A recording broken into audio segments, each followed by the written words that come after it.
Salut à tous, c'est le militant, le père fondateur de la RDNA, le porte-parole.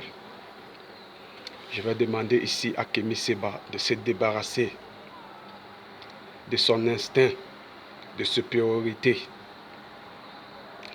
de sa soif de leadership, de son envie de maintenir la parole,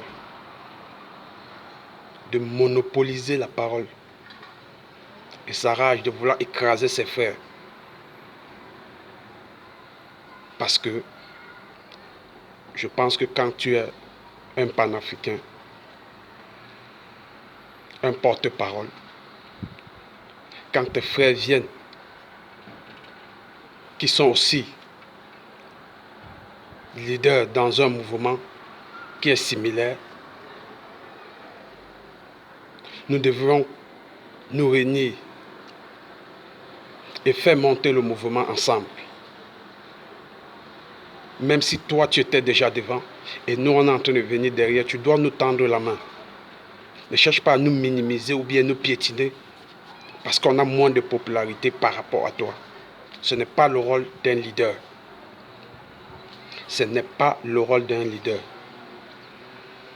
Je me suis toujours posé la question que toi, vu tes attitudes, est-ce que si on te donne un poste ministériel dans un pays africain, tu ne seras pas pire que les dirigeants africains?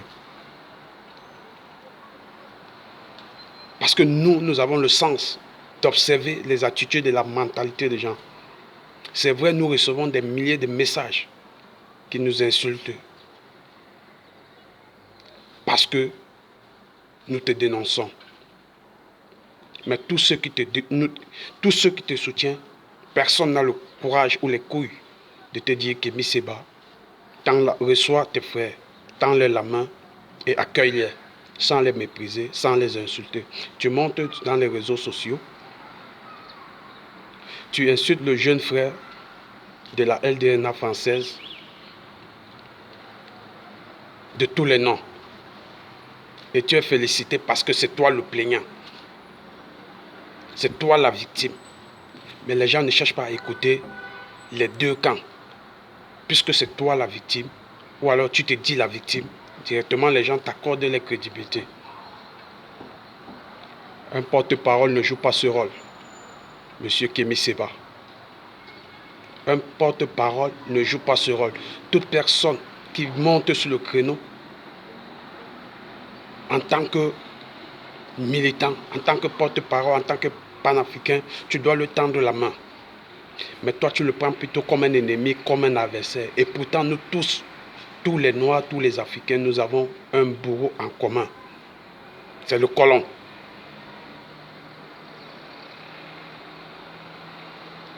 Tous ceux qui ont connu l'esclavagisme,